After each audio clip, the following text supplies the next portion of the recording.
어떤 사람이 있었습니다. 이 사람은 사업이 연이어서 실패했습니다.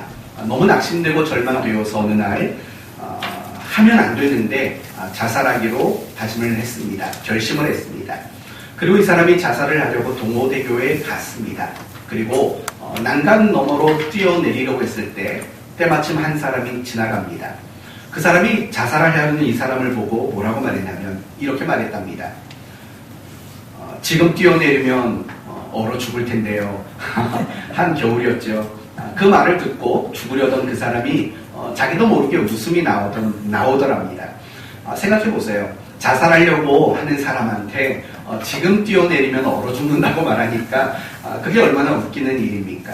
그런데 재미있는 건 뭐냐면 죽으려던 그 사람이 웃고 나니까 죽을 마음이 없어지더랍니다. 내가 왜 이런 생각을 했지? 다시 한번 해보자 라는 마음을 먹게 되었다고 합니다.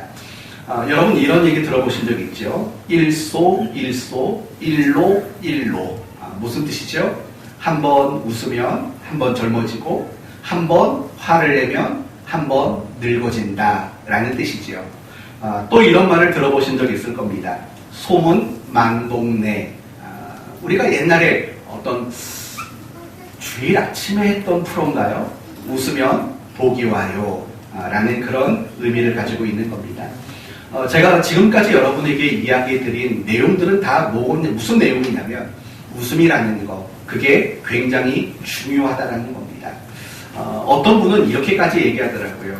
웃음은 만병치료약이다 라고까지 말씀하시는 분이 있습니다. 그만큼 웃으면 젊어지고 또 웃으면 건강하고 웃으면 무슨 일이든 잘 된다 라고 말할 정도로 웃음이 굉장히 중요한 것입니다. 잠언서 17장에도 이런 말씀이 나옵니다. 마음의 즐거움은 양약이라도 심령의 근심은 뼈를 마르게 하느니라. 마음의 즐거움은 양약이랍니다. 다시 말하면 즐거움, 기쁨, 웃음 이런 것들이 얼마나 중요한가. 성경도 늘 웃음의 중요성을 강조하고 있는 겁니다. 그러나 우리가 살아가는 이 시대 많은 현대인들은 웃음을 잃어버리고 살아갑니다. 물론 예수를 믿는 그리스도인들 역시도 웃음을 잃어버린 채 그렇게 살아가는 성도들이 적지 않습니다. 오늘 본문 역시 믿음의 사람이었던 아브라함과 사라 역시도 웃음을 잃고 살았던 사람이라고 소개를 합니다. 그러므로 오늘 말씀을 통해서 이런 것들을 점검하려고 합니다.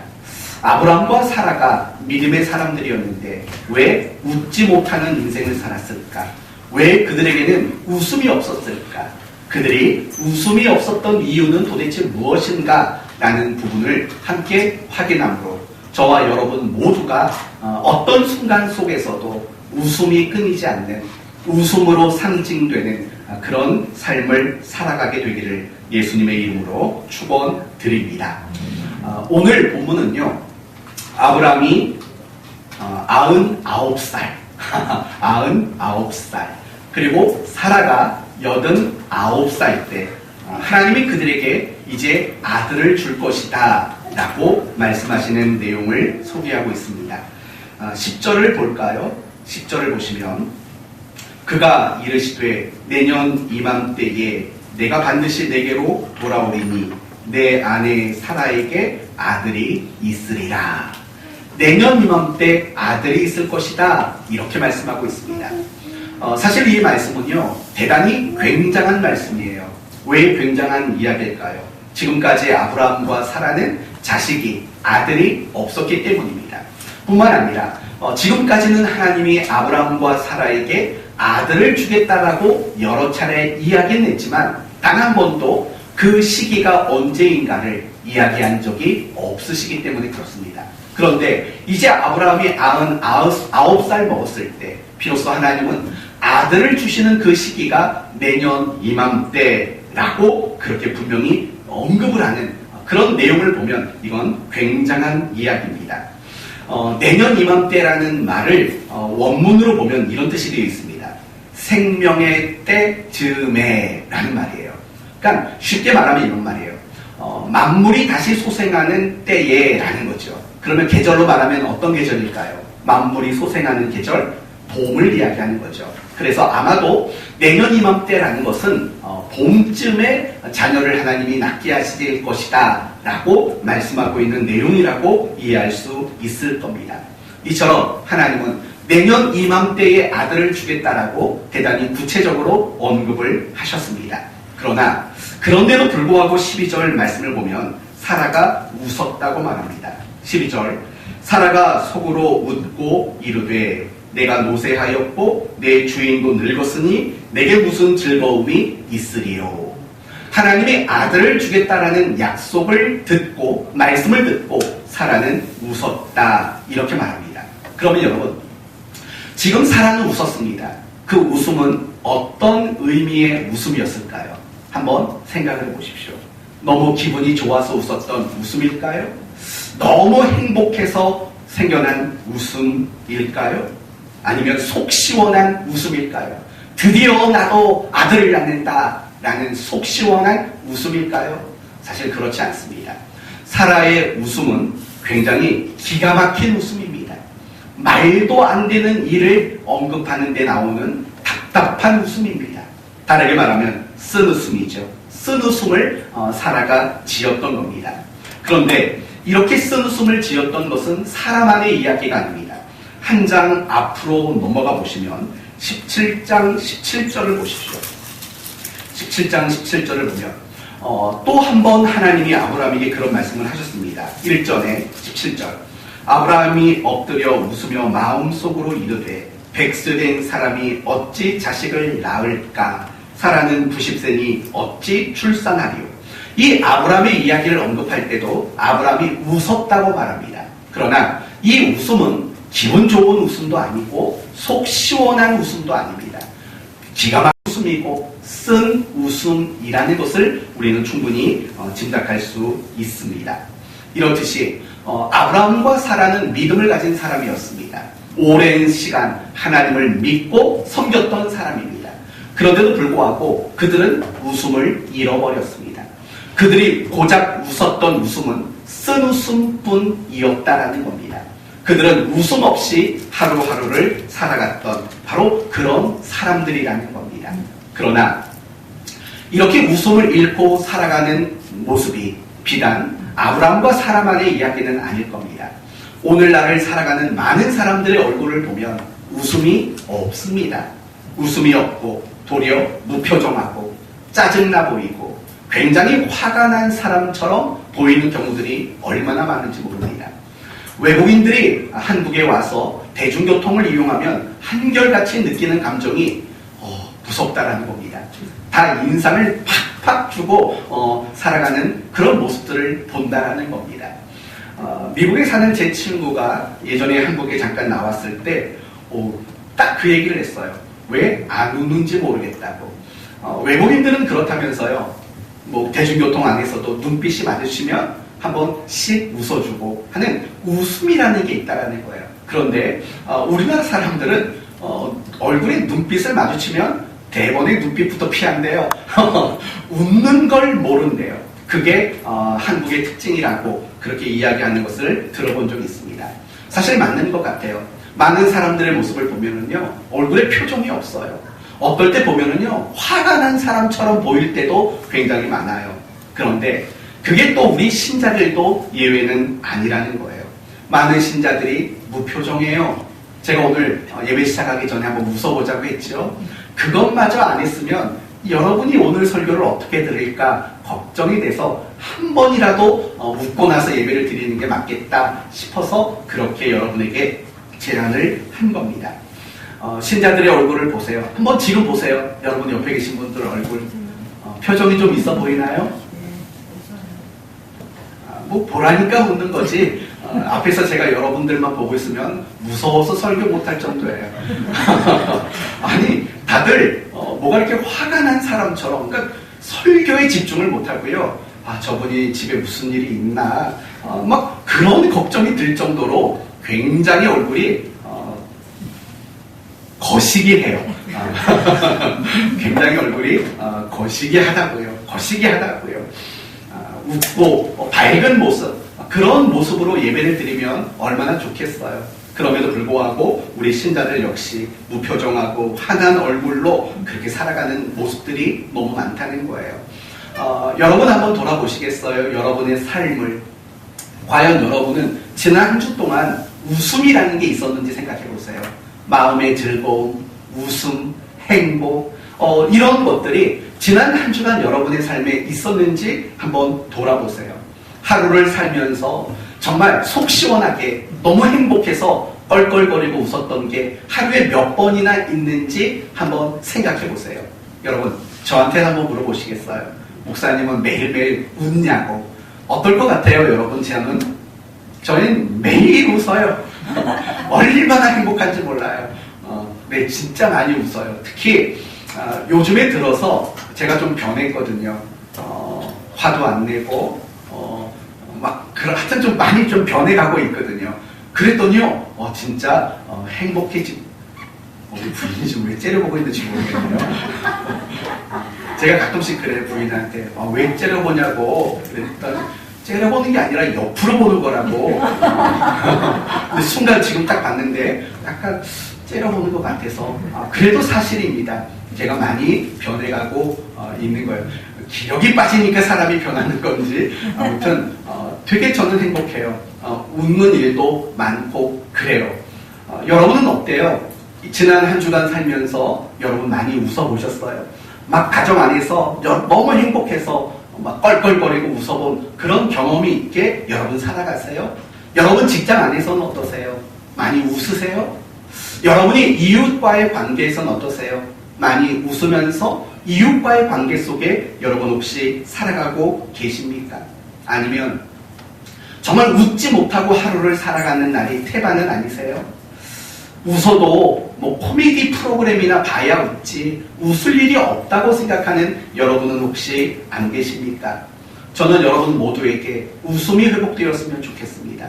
왜냐하면요, 하나님은 우리가 어둡고 그늘진 모습 그리고 무표정한 모습으로 살아가는 걸 원하지 않으셔요. 하나님은 우리 모두가 항상 웃음이 있는, 행복이 있는 그런 모습으로 우리가 살아가기를 하나님은 바라고 원하시는 분이기 때문에 그래요. 그래서 날마다 여러분의 모습 속에서 밝은 웃음, 정말 기분 좋은 웃음이 날마다 끊이지 않게 되기를 예수님의 이름으로 다시 한번 축원드립니다. 그렇다면 여러분, 아브라함과 사라는 왜 웃음을 잃어버렸을까요? 그들은 분명히 믿음을 가진 사람들이었잖아요. 하나님을 만난 경험도 있었고 하나님에 의해서 어떤 귀한 은혜도 많이 경험했던 사람들이라고요.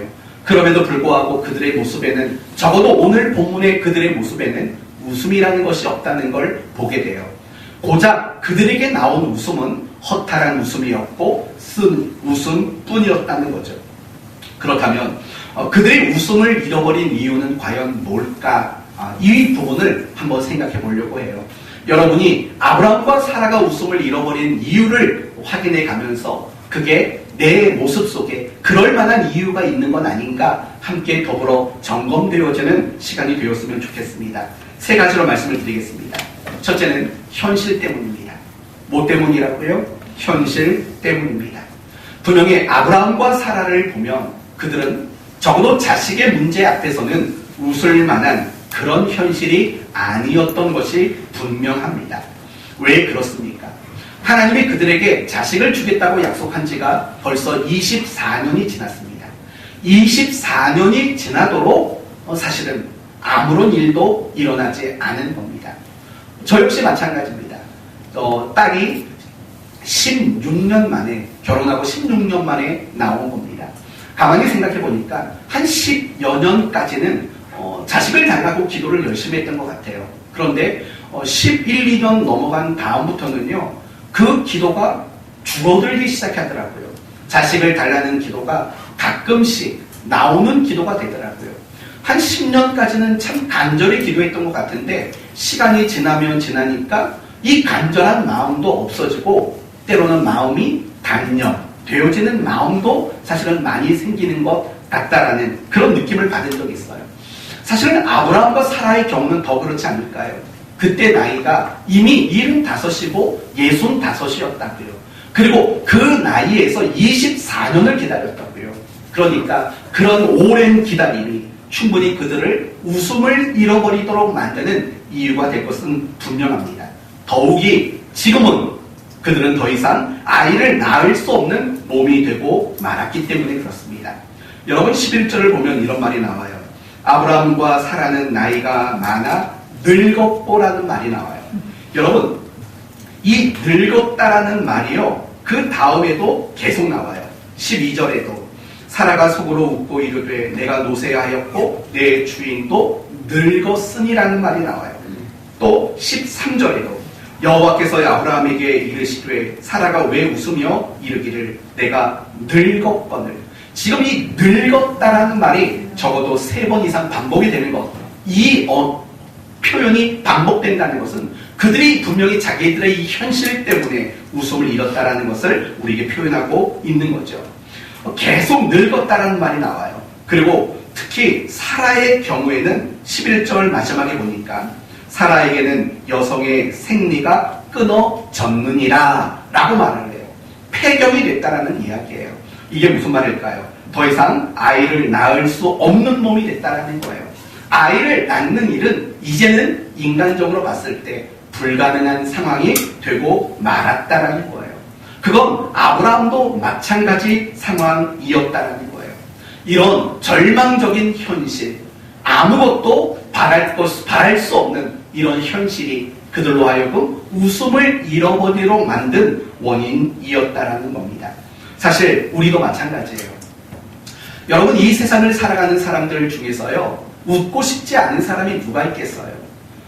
날마다 웃으며 살고 싶어 하죠. 모두가 다 그런 바람을 가져요. 그러나 웃음을 잃어버려가는 이유는 내게 주어진 정말 절망스러운 그런 현실들 때문이라고 여겨질 때가 많아요. 가난이라는 현실, 어떤 몸의 질병이라는 현실, 또는 만족스럽지 않은 배우자라는 현실, 또 내 뜻대로 되지 않는, 철들지 않는 내 자식이라는 현실, 그거 말고도 사람과의 관계라는 현실, 또 막막한 미래라는 현실, 어릴 때 받았던 내 마음속에 지워지지 않고 응어리로 남아있는 상처라는 현실, 그거 말고도 다양한 현실들이 우리로 하여금 웃지 못한 인생을 살아가도록 만드는 것, 그것을 부정할 수는 없어요. 이게 바로 아브라함과 사라가 웃지 못했던, 웃음을 잃어버렸던 이유였던 거예요. 그런데 사실은 우리는 그리스도인이고 믿는 사람이에요. 단지 그들이 웃지 못했던 것을 아이를 낳을 수 없는 몸이라는 현실로만 정당화할 수는 없어요. 오늘 말씀을 조금만 더 자세히 보시면 그들이 정말 웃음을 잃어버렸던 이유가 현실 때문이 아니라는 걸 보게 돼요. 그러면 그들이 웃음을 잃을 수밖에 없었던 두 번째 이유는 뭘까요? 바로 믿음이 없었기 때문이라고 말하고 있어요. 오늘 본문을 보면 하나님이 아브라함과 사라에게 뭐라고 말하냐면 언제 아들을 주겠다고 말했죠? 내년 이쯤에 라고 말을 해요. 내년 이쯤에. 그러니까 앞으로 1년 뒤에 아들을 주겠다라고 분명히 말씀하신 거예요. 그 시간까지, 그 시기까지 정확히 언급을 해주셨다고요. 그렇다면 여러분 생각해봐요. 하나님이 그냥 무턱대고 주겠다고 한 것도 아니고 정확히 내년 이쯤 만물이 소생하는 봄이 되면 그쯤에 아들을 낳을 것이라고 이야기를 해주셨다면 사실은 그 시간부터는, 그 순간부터는 웃음이 생겨나야 되지 않겠습니까? 그래요? 내년부터 내가 아빠가 되고 내가 엄마가 돼요? 내년에 자식을 낳게 돼요? 웃음이라는 게 회복되어야 마땅한 거죠. 그러나 분명히 하나님이 내년 이쯤에 아들을 주겠다고 말씀하셨고 약속하셨음에도 불구하고 아브라함과 사라는 여전히 웃음을 갖지 못했다라는 거예요. 그 이유는 그 하나님의 말씀, 그 하나님의 약속을 믿지 못했기 때문이라는 거예요. 12절을 보면 사라가 속으로 웃고 이르되 내가 노쇠하였고 내 주인도 늙었으니 내가 무슨 즐거움이 있으리요 라고 말을 해요. 이 속마음을 가지고 있었던 사라를 하나님은 아시지요. 그리고 13절을 보면 하나님이 사라의 속마음을 이렇게 묘사해요. 여호와께서 아브라함에게 이르시되 사라가 왜 웃으며 이르기를 내가 늙었거늘 어떻게 아들을 낳으리요 하느냐. 무슨 말이에요? 아니 내가 내년에 아들을 낳게 해주겠다고 말했는데 왜 불가능하다고 생각하느냐. 왜 이 약속을 왜 믿지 못하느냐라고 말하고 있는 거예요. 그러므로 결국 우리가 배울 수 있는 것은 이거죠. 그들이 웃음을 잃어버린 이유는 하나님의 약속을 믿지 못하는 데에서 그들은 웃음을 잃어버릴 수밖에 없는 진짜 이유가 있다는 거예요. 12명의 정탐꾼 이야기를 해봅시다. 하나님은 이스라엘 백성들에게 가나안 땅을 주시겠다고 약속을 했습니다. 그리고 그 땅을 미리 확인하라고 기대와 소망을 가지라고 12명을 파송했습니다. 그리고 그들이 40일 동안 가나안 땅을 정탐하고 돌아왔습니다. 그리고 그들의 손에는 가나안 땅에서 가지고 온 굉장히 풍요롭고 탐스러운 열매들이 가득했습니다. 그런데 여러분, 이 12명 가운데 10명은 웃음이 없었어요. 도리어 그들의 모습에는 웃음이 아닌 울상으로 가득 차버린 모습이었다고요. 여러분 생각을 해보세요. 그들은 가나안 땅을 봤어요. 그 땅에서 자라나는 탐스러운 열매들을 가지고 왔어요. 그런데도 웃음이 없고 울상이었다고요. 그러면 왜 그 10명의 정탐꾼들은 울상일 수밖에 없었을까요? 이유는 하나님의 약속을 믿지 못했기 때문이에요. 분명히 하나님은 그 땅을 주시겠다고 약속했다고요. 말씀해 주셨다고요. 그러나 그 말씀과 그 약속을 믿지 못하니까 아무리 좋은 땅을 보았지만 아무리 좋은 열매를 가지고 왔지만 그들에게는 웃음이 생겨날 수 없는 거예요. 왜냐하면 그 땅에 사는 사람과 싸워서 이길 만한 자신이 없었기 때문인 거죠. 결국 하나님의 약속과 하나님의 말씀을 믿지 못한 10명은 웃음을 잃어버리고 울상을 가지고 있는 모습으로 살 수밖에 없는 거죠. 그러나 여호수아와 갈렙은 달랐어요. 그들은 분명히 웃음 띤 얼굴로 돌아왔을 겁니다. 그 이유는 무엇일까요? 똑같은 곳을 보고 똑같은 시간 다녀왔던 거잖아요. 그러나 왜 10명은 울상이었고 왜 2명은 웃음 띤 얼굴이었을까요? 이유는 하나님의 약속을 이 두 사람이 믿었기 때문이라는 거예요. 여러분, 이것이 사실은 굉장히 중요한 거예요. 우리가 웃음을 잃고 살아가는 것, 표면적으로는 어떤 현실 때문이겠죠. 이런 현실, 저런 현실, 그런 것이 내 웃음을 잃어버리도록 만들었다고 우리는 생각할지 몰라요. 하지만 그렇지 않아요. 그것 때문에 우리가 웃지 못하는 게 아니라 하나님이 우리에게 주신 정말 많은 말씀들이 있잖아요. 많은 약속들이 있잖아요. 그것을 내가 분명히 믿지 못하기 때문에 우리는 웃음을 잃어버리고 날마다 울상을 지으며 그렇게 살아갈 수밖에 없는 인생일 수밖에 없다라는 거예요. 바로 이것이 오늘 우리가 스스로 고민해 봐야 할 문제라는 거예요. 오늘날 많은 신자들의 모습이 사실은 이 아브라함과 사라의 모습과 너무 비슷하다는 거예요. 오늘날 많은 신자들 분명히 믿음을 가지고 있어요. 신앙을 가지고 있어요. 그리고 하나님의 말씀을 안다고 말해요. 그러나 실상 그 하나님의 말씀을 제대로 믿지 못하고 약속을 믿지 못하는 그런 성도들이 얼마나 많은지 아세요? 여러분 이런 예화 들어본 적 있죠? 초등학생을 둔 어느 한 여집사님이 아이가 초등부 예배를 드리고 돌아오자 이렇게 물었답니다. 얘야, 오늘 교회에서 뭐 배웠니? 라고 물었답니다. 훌륭한 부모예요. 교회에서 자녀가 무슨 말씀을 배웠는지를 물어보는 부모는 훌륭한 부모예요. 반드시 그러셔야 돼요. 우리 아동부 예배를 드리면 여러분 집에 가셔서 아이들에게 물어봐야 돼요. 뭘 배웠니? 뭘 생각했니? 여러분 믿음의 부모가 자식이 교회에서 뭘 배웠는지도 묻지 않는다면 굉장히 무책임한 부모예요. 반드시 물어야 돼요. 이 부모도 엄마도 묻는 거예요. 교회 가서 뭐 배웠니? 그랬더니 이 초등학생 아들내미가 이렇게 대답을 했대요. 오늘이요 여호수아와 그 군대가 여리고성을 무너뜨리는 걸 배웠어요 라고 대답을 했답니다. 그러니까 이 엄마가 조금만 더 구체적으로 얘기해 줄 수 있겠니? 굉장히 훌륭한 사람이에요. 신앙적인 대화를 시도하잖아요. 여러분도 자녀들과 함께 늘 신앙적인 대화를 시도하셔야 돼요. 한번 스스로 생각해봐요. 부모 여러분. 여러분은 여러분의 자녀와 신앙적인 대화를 시도하고 있는지 한번 생각해보세요. 그건 굉장히 중요한 양육이고 신앙 교육이 돼요. 항상 신앙적인 대화를 주고받을 수 있는 부모와 자식이 되어야 돼요. 이 초등학생 아들내미가 이렇게 대답을 했어요. 여호수아가요 이스라엘 군대에게 폭발물을 가지고 하루에 한 바퀴씩 돌면서 폭탄물 하나하나씩 기둥에 설치를 하라고 그랬고요. 7번째 되는 날 큰 소리를 외치면 그 폭탄물을 폭파시키라고. 그래서 나중에는 여리고성이 무너졌다고 이렇게 대답을 한 거예요. 아멘이시죠? 뭐가 아멘이에요? 말도 안 되는 얘기죠. 여호수아가 여리고성에 어떻게 폭탄을 설치해서 무너뜨렸겠어요. 근데 그 아들내미가 그렇게 얘기를 한 거예요. 영집사님은 깜짝 놀란 거예요. 그래서 묻는 거죠. 정말 교회에서 그렇게 가르쳤어? 이렇게 물은 거예요. 그랬더니 그 아들이 이렇게 대답을 했다고 합니다. 아니요. 사실대로 말하면 엄마가 못 믿을까봐 엄마가 못 믿을까봐 일부러 그렇게 말했어요. 라고 대답을 했다고 합니다. 여러분, 이 이야기가 우리에게 주는 교훈이 뭘까요?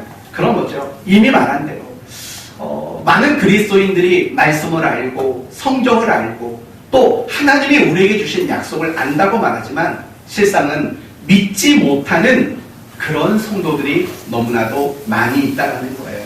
성경은 성경 얘기고 그게 내 삶에는 아무런 상관이 없는 무관한 것으로 취급하는 그런 성도들이 많이 있다는 거예요. 그래서 웃음이 없는 거예요. 성경을 많이 안다고 웃음이 생기는 거 아니에요. 정말 성경을 안다면 그 성경에 대한 분명한 믿음을 가져야 우리는 다시금 웃음이 회복되어질 수 있다는 거예요. 성도 여러분, 여러분의 삶에 웃음이 없는 이유가 뭔지 아세요? 현실 때문만은 아니에요. 분명히 현실 때문이 아니라 여러분이 지금까지 배운 하나님의 말씀에 대한 약속에 대한 분명한 믿음이 없이 살아가기 때문에 여러분에게는 웃음이 없는 거예요. 한번 생각해 보시겠어요? 하나님은 여러분을 사랑하셔요. 하나님은 여러분의 아버지시고 여러분의 인생의 선한 목자가 되셔요. 믿으시나요? 그러면 웃지 못할 순간이 어디 있겠어요? 하나님이 나를 사랑하시는데, 하나님이 나의 아버지신데, 그리고 하나님이 나의 목자 되시는데 내가 웃지 못할 이유가 과연 뭐가 있을까요? 하나님이 여러분이 어떤 현실을 마주하고 있든지 간에 그 현실 가운데 하나님은 함께 하시고 여러분을 인도하시고 단속하시고 여러분을 지키시고 여러분을 책임져 주시는 하나님이세요. 믿으세요? 그러면 웃지 못할 이유가 뭐가 있겠어요? 하나님은 내가 어떤 순간을 겪어도 그 모든 일들을 합력하여 선을 이루시는 분이세요. 믿으시나요? 그러면 웃지 못할 이유가 뭐가 있겠어요? 하나님은 우리의 삶을 향해 선하고 복된 계획을 가지고 계시고 그 계획을 반드시 이루어내시는 하나님이세요. 그 사실을 믿으시나요? 그렇다면 역시 우리는 웃지 못할 이유는 없는 거예요. 분명히 하나님이 나의 아버지시다, 목자시다, 나를 사랑하신다, 내 현실이 어떠하든 나와 함께 하시고 나를 인도하시고 나를 간섭하시고 나를 책임져 주시고 내가 겪는 모든 것을 합력하여 선을 이루시고 나를 향한 선하고 복된 계획을 이루시는 하나님이라는 것에 대한 분명한 믿음이 있다면 사실은 우리는 어떤 순간 속에서도 웃지 못할 그런 사람이 될 수 없다는 거예요. 결국 내가 웃음이 없이 살아간다는 것은 어떤 의미냐면 하나님이 나에게 많이 허락하신 약속들은 머리로 알아요. 그러나 그 말씀과 그 약속에 대한 분명한 믿음이 발휘가 되지 않는 거예요. 그 믿음이 없기 때문에 우리는 매일매일의 삶 속에서 웃음을 잃어버린 채 우리는 그렇게 살아갈 수밖에 없다는 거예요. 여러분, 다시 웃음을 되찾고 싶으세요? 다시 여러분의 마음이 평안하기를 원하세요? 다시 여러분이 행복한 인생을 매일매일 누리며 살기를 바라세요? 그렇다면 하나님이 우리에게 주신 말씀을 믿으셔야 돼요. 하나님이 우리에게 허락하신 그 많은 복된 약속들 믿는 믿음을 가지셔야 된다고요. 그래서 여러분은 믿음을 달라고 기도하셔야 돼요. 믿음을 주시옵소서. 믿음을 주시옵소서. 예수님께서도 제자들을 향해서 뭐라고 말했나요? 너희의 믿음이 떨어지지 않기를 내가 구하였노라 라고 말한다고요. 그게 굉장히 중요한 거예요. 우리 그리스도인들이 이 세상을 살아가는 가운데, 인생을 살아가는 가운데 믿음을 발휘하지 못하는 것 정말 안타까운 일이고 그리스도인답게 살아갈 수 없는 결정적인 이유일 수밖에 없는 거예요. 사랑하는 성도 여러분, 믿음을 갖게 되기를 바랍니다. 그리고 매일마다 여러분의 기도 제목 속에서 하나님, 오늘은 허리가 아프네요. 허리 좀 고쳐주십시오. 이런 기도도 괜찮지만 진짜 중요한 건 여러분이 매일마다 기도하고 믿음이 떨어지지 않기를 원합니다. 하나님, 나에게 더 나은 믿음을 갖게 해달라고 여러분 이거 기도하셔야 돼요. 여러분이 그래서 믿음을 가지게 된다면 여러분이 식어졌던 믿음들이 다시 뜨거워지게 된다면 여러분의 웃음 잃어버린 얼굴 속에서 다시 웃음이 나오게 될 것입니다. 그러면 여러분에게 묻습니다. 여러분은 하나님의 말씀과 약속을 믿고 그렇게 살아가십니까? 잘 모르시겠어요? 확인할 수 있는 방법을 알려드릴게요. 첫 번째는 이미 말한 대로 웃음이 있는 삶을 사는가, 이걸 보면 알겠죠. 왜요? 믿음을 가지고 살아가면 날마다 웃음 가운데 살 수 있기 때문이죠. 또 하나 점검할 수 있는 방법은 뭐냐면 기대하는 것이 있는가를 보세요. 더 정확히 말하면 내가 하나님께 대하여 하나님을 향해서 내가 기대하고 있는 것이 있는가, 이 마음이 있는가, 이걸 여러분이 점검해 보셔야 돼요. 여러분 스스로 확인해 보셔야 돼요. 이거는 나는 지난 한 주간 하나님을 향해 무엇인가를 기대하는 것이 있었는가, 이걸 생각해 보셔야 돼요. 만약에 내가 하나님을 향해 기대하는 것이 있었다면 여러분은 믿음을 가지고 있는 거예요. 그러나 여러분이 아무리 신자라는 명분을 가지고 있어도 한 주간을 살면서 내가 하나님을 향해서 기대하고 있는 것이 없었다면 사실은 여러분은 믿음을 가지고 살았다라고 말할 수가 없는 거예요. 왠지 아세요? 믿음은 반드시 확신과 신념에 머무르지 않거든요. 우리가 하나님을 믿는 그 믿음은 반드시 우리에게 무엇을 창출해내냐면 기대하는 것을 창출해내게 돼 있어요. 다시 말하면 믿음이라는 것은 반드시 하나님을 향한 기대를 갖도록 만드는 무엇인가가 생겨난다는 거예요. 결국 믿음이 뭐냐면 기대하는 거예요. 믿음은 하나님을 향해서 기대하는 거라고요. 그게 믿음이라고요. 정말 내가 하나님 앞에 기대하는 것이 많다면 저는 여러분의 믿음이 좋다고 생각해요. 그러나 여러분이 교회는 다니고 예배는 나오지만 하나님께 기대하는 것, 하나님으로 인해서 기대되는 것이 없다면 그건 이미 여러분은 믿음을 놓치고 살아가는 것과 다르지 않다는 거예요. 마태복음 9장을 보시면 두 명의 맹인이 예수님을 찾아오는 장면이 소개가 돼요. 두 명의 맹인이 예수님께 이렇게 말합니다. 다윗의 자손이여 우리를 불쌍히 여기소서. 그러자 예수님이 그들에게 이렇게 말합니다. 내가 능히 이 일을 할 줄을 믿느냐라고 말해요. 무슨 말이에요? 너희 눈을 뜨게 해줄 것이라고 믿느냐라는 거예요. 그러자 그들은 이렇게 대답합니다. 예, 믿습니다. 그러자 예수님이 그들에게 너희 믿음대로 되라 라고 말씀을 하셨다고요. 여러분, 이 두 명의 맹인은 믿음을 가지고 있었어요.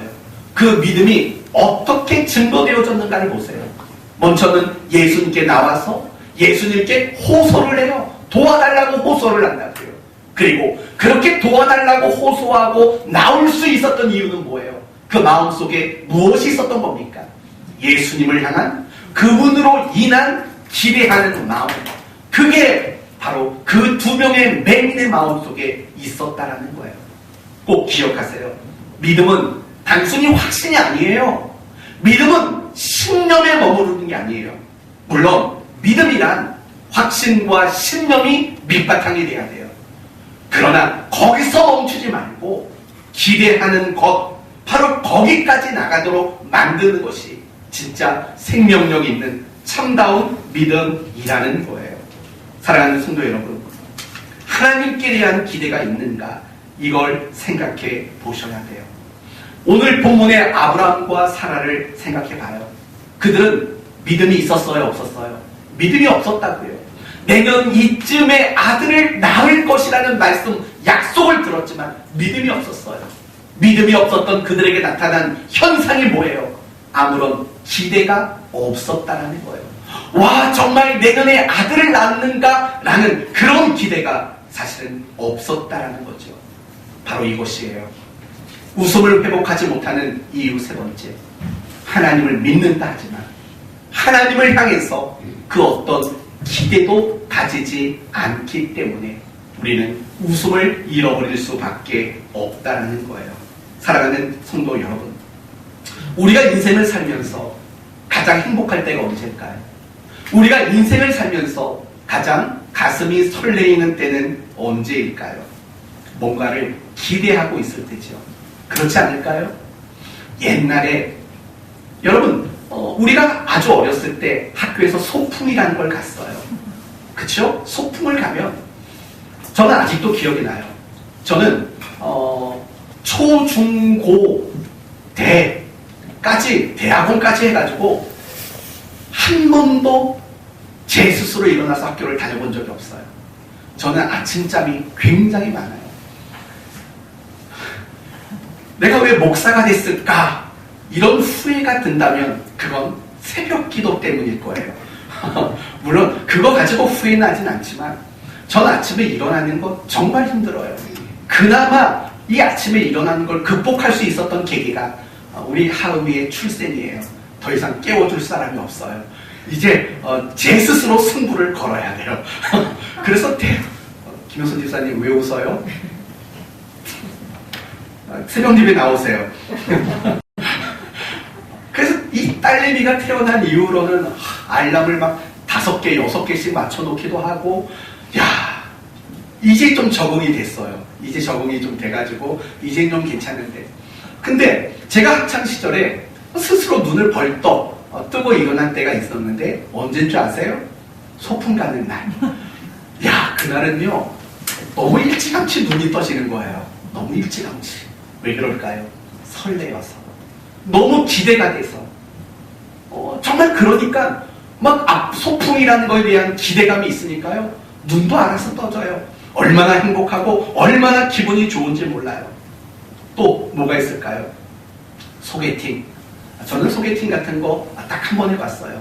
그냥 알아서 다가와서 저한테 프로포즈를 하니까 저는 제가 소개팅할 이유가 없었거든요. 학창 시절에. 진짜예요. 교회에서 얼마나 인기가 좋았는데요.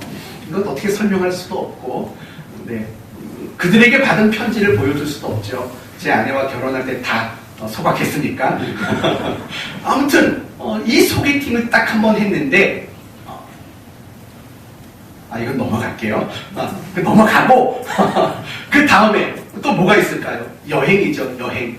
우리가 여행을 앞두면은요 굉장히 행복해요. 설레요. 왜요? 기대감이 있기 때문에 그런 거예요. 내가 결혼을 앞두고 얼마나 행복했어요. 왜냐하면 기대가 있어서요. 여러분이 자식이 뱃속에 생겼을 때 얼마나 행복했어요? 기억나시죠? 참 행복했어요. 기대가 돼서. 여러분의 자식이 세상에서 여러분과 처음 마주했던 그날 얼마나 행복했어요. 여러분, 그런 기대하는 마음이 사실은 우리를 굉장히 행복하고 설레게 만들어요. 제가 일전에 말했죠. 제 잘 아는 목사님이 만날 때마다 1,000원짜리 로또 한 장씩 줘요. 얼마 전에 그 목사님 집을 방문했는데 보니까 뭐 로또 1등 당첨 몇 회, 그게 그 집 근처에 있더라고요. 아마 거기서 사오신 건지 모르겠는데 이 로또를 한 장씩 줘요. 그래서 일단 기분 좋게 받죠. 근데 이거 왜 사셨어요? 그랬더니 그런 얘기예요. 이걸 사면은요 한 주간이 설레인대요. 이태규 집사님 안 그랬어요? 안 사보셨어요? 아무튼 그분은 그래요. 그걸 사고 이렇게 지갑에 넣고 다니면은요, 계속 생각이 난대요. 역시 1등에 당첨되면, 이거 갖고 뭐 할까? 막 이런 생각을 하니까, 집을 살까? 아니면 차를 바꿀까? 뭐, 내가 사고 싶었던 뭐 핸드폰을 바꿀까? 이런 생각을 하니까, 뭐 그게 설레인데요. 그런 기대감이 있으면 사람이 그래요. 저는 그거 받았잖아요. 저도 지갑에 넣고 다닌다고요. 그러면 진짜 신기한 거는요. 저는 그거 안 사거든요. 그게 지갑에 들어와 있으면 그게 뜨문뜨문 생각이 나요. 아니 솔직한 게 그래요. 그러면 성도들 우리 같이 여행 한번 다 갈까? 그런 거 있잖아요. 올해 수련회는 내가 한번 쏠까? 뭐 그런 마음들 그런 생각이 나니까요. 솔직히 기분이 나쁘진 않아요. 기분이 나쁘진 않고요. 사실 기분이 좋은 건 사실이에요. 정말 그런 마음이 들더라고요. 다 잊어버리세요. 다 잊어버리고 그것만 기억하세요. 괜히 또 설교 끝나고 집에 가서 목사님이 로또 한 장 받아서 지갑에 넣고 다니는데 그렇게 행복하다고 하더라. 어떻게 목사님이 그럴 수 있느냐? 그렇게만 하지 마시고 제가 드리는 말씀은 그거예요. 기대하는 마음이 있으면요 우리는 행복해져요. 정말 행복해진다니까요. 근데 우리가 행복하게 살지 못하는 이유는 뭐냐면요 기대하고 있는 게 아무것도 없어요. 그러면 그런 사람은 그 인생이 행복할 수가 없는 거예요. 이게 우리가 신앙 안에서도 사실은 똑같은 거예요. 내가 하나님을 믿는 사람으로서 하나님이 내게 해주실 일들, 하나님이 내게 행하실 그런 일들에 대한 기대하는 마음이 없으면요 우리는 신앙생활이 행복할 수가 없어요. 우리 안에 기쁨이 있을 수 없는 거고요. 우리가 웃으면서 웃음이 있는 그리스도인의 삶을 사실은 살아갈 수가 없게 된다라는 거예요. 그런데 많은 그리스도인들은 그거예요. 성경도 알아요. 말씀도 알고 약속도 알아요. 근데 그걸 믿고 기대하는 마음들을 사실은 품지 못할 때가 얼마나 많은지 몰라요. 사랑하는 성도 여러분, 여러분에게 한번 정말 진지하게 물어볼게요. 여러분은 하나님을 향한 또는 하나님으로 인한 기대하는 게 있는지 생각해 보세요. 기대하는 거. 이건 여러분이 정말 진지하게 생각해 보셔야 돼요.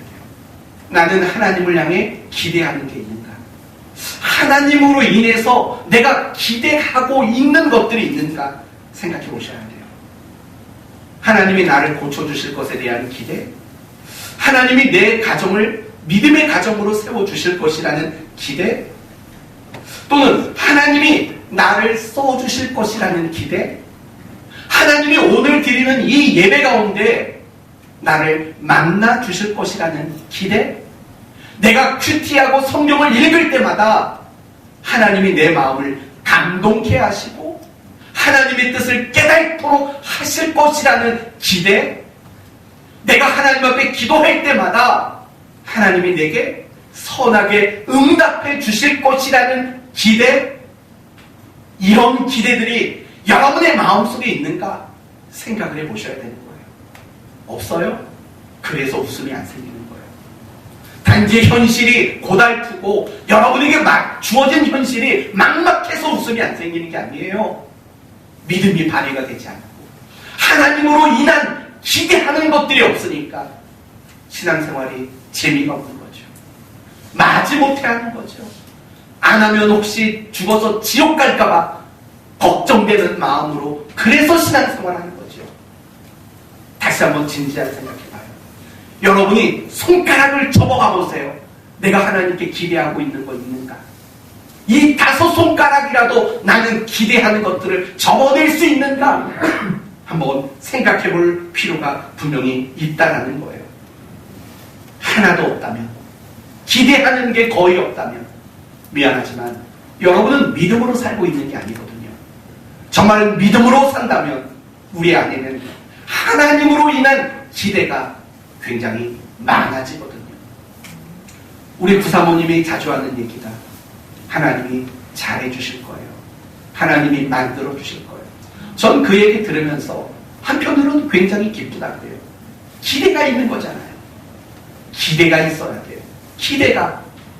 여러분이 신앙생활 속에 정말 기쁨과 감사와 열정이 있는, 그리고 올해 우리 교회 표처럼 정말 사모하는 마음, 간절한 마음, 정말 이런 마음들을 가지기를 원한다면 우리는 기대하는 것들이 갈수록 많아져야 되는 거예요. 믿음이란 우리를 기대하도록 만드는 거예요. 내가 지금 절박한 현실에 놓여 있어도, 내가 지금 막막한 상황에 있어도 믿음이란 기대하게 되는 거예요. 하나님은 그분이 나를, 이런 기대가 있게 되는 거죠. 믿음은 우리를 기대하게 만들어요. 그 기대하는 마음이 우리를 비로소 웃는 사람이 될 수 있도록, 행복한 사람이 될 수 있도록 그렇게 만들어주는 거예요. 사랑하는 성도 여러분, 저는 여러분 모두가 많은 것들을 기대했으면 좋겠어요. 정말 더 많은 것, 더 큰 것, 그런 것들을 여러분 기대하셨으면 좋겠어요. 올해 내 믿음이 정말 성장할 거야 라는 기대, 정말 올 한 해 내가 기도하는 것을 즐거워하는 사람이 될 거야 라는 기대, 내가 하나님의 말씀을 읽을 때마다 막 내 마음이 뜨거워지고 눈물이 주르르 흐르는 이런 은혜가 있을 거야 라는 기대, 내가 교회를 위해 봉사하고 섬기는 걸 통해서 하나님은 우리 교회를 부흥케 하실 거야 라는 기대하는 마음, 이 마음을 가지셔야 돼요. 그러면 사모함과 간절함과 웃음과 행복이 넘쳐나는 여러분이 되게 될 줄로 믿습니다. 여러분 옆에 계신 분들에게 이렇게 말해보세요. 많이 기대하세요. 크게 기대하세요. 한번 얘기해보세요. 많이 기대하세요. 그게 정말 우리를 웃게 만드는 방법이거든요. 그러면 끝으로 간단히 하나만 말씀을 드릴게요. 어떻게 하면 우리는 하나님을 기대할 수 있을까? 방법은 이거예요. 하나님이 어떤 분이신가를 알아야 하죠. 오늘 본문 14절을 보시면 하나님이 어떤 분이신가를 명확하게 말하고 있어요. 뭐라고 말하냐면 여호와께 능하지 못한 일이 있겠느냐라는 거예요. 여호와께 능하지 못한 일이 있겠느냐. 이게 히브리어 원문을 지적하면 이런 뜻이에요. 어떤 일이 여호와께 경이로울 수 있겠느냐. 여러분 경이롭다는 말은 뭐예요? 기적을 말하는 거잖아요. 쉽게 말하면 이거예요. 어떤 일이 여호와께 기적이라고 말할 수 있겠느냐라는 말이에요. 이게 우리 시대로 말하면 이런 거죠. 하나님에게, 그러니까 우리 인간에게는 기적이라고 보여지는 것들이 하나님에게는 그저 평범한 일이고 그저 아무것도 아닌 일이라는 거예요. 누워서 떡 먹기. 제가 우리 딸한테 그 말 한마디 했다가 한 번 혼났어요. 야, 이 일은 아빠는 누워서 떡 먹기야. 그랬더니 뭐라고 말하는지 아세요? 아빠, 누워서 떡 먹으면 목에 걸려요. 그래서 더 이상 그런 말을 안 해요. 누워서 떡 먹기. 하나님은 그렇다고요. 우리가 보기에는 우와, 어떻게 저런 일이? 라고 생각되는 일들이 사실은 하나님한테는 아무것도 아닌 일이라고요. 그게 바로 오늘 본문 여호와께 능하지 못할 일이 있겠느냐라는 말의 원문의 뜻이라는 거예요. 하나님은 능력과 권세가 무한하신 분이에요. 불가능한 것도 가능하게 하시는 분이에요. 아니요, 하나님에게는 불가능이 없는 분이에요. 이거를 영어식으로 표현하면 이렇게 말할 수 있겠죠. 하나님은 원더이신 분이에요. 원더. 하나님은 원더이신 분, 경이로우신 분, 놀라우신 분, 상상을 초월하시는 분, 하나님은 그런 분이시죠.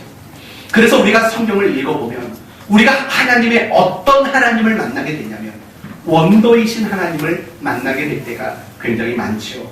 천지를 창조하신 사건, 애굽의 10가지 재앙을 내리신 사건, 태양을 멈춘 사건, 광야에서 만나와 메추라기, 그리고 반석에서 물을 주신 사건, 오병이어의 사건, 이 모든 사건들이 하나님은 원더이신 분이라는 것을 표명해주는 사건들 아니겠어요? 그리고 뿐만 아니라 우리가 성경을 보면 하나님의 그 원더로 인해서 날마다 원더풀을 외쳤던 사람들의 이야기가 너무나도 많이 있어요. 창세기 21장에 아브라함과 사라를 보세요. 드디어 그들이 100살에 90살에 아들을 낳았어요. 그리고 그 아들의 이름을 뭐라고 지었는지 아세요? 이삭이라고 지었어요. 퀴즈. 이삭이라는 이름의 뜻은 뭘까요? 이삭이라는 이름의 뜻이 뭘까요? 웃음이라는 뜻이에요. 웃음이라는 뜻이에요. 참 재밌죠? 이런 성경을 보면 언어 유희가 굉장히 많이 나와요. 아브라함과 사라는 지금껏 하나님이 아들을 주겠다고 약속을 해도 쓴웃음밖에 짓지 못했던 사람들이에요. 그런데 정말 100살에 90살에 아브라함과 사라는 진짜 웃음을 갖게 됐다고요. 그래서 이름을 이삭이라고 지었어요. 이걸 다르게 말한다면 아브라함과 사라는 하나님께 원더풀을 외쳤던 사람들이죠. 그렇죠? 성경을 보면 하나님께 원더풀을 외쳤던, 그 하나님으로 인해서 원더풀을 외쳤던 사람들이 얼마나 많아요. 죽었던 나사로가 다시 살아나는 그 현장에서 사람들은 원더풀을 외쳤겠죠. 홍해 바다를 건넌 후 이스라엘 백성들도 원더풀을 외쳤겠죠. 그거 말고도 성경을 보면 하나님의 원더로 인해서 원더풀을 외쳤던 사람들이 얼마나 많이 있는지 몰라요. 저 역시도 마찬가지예요.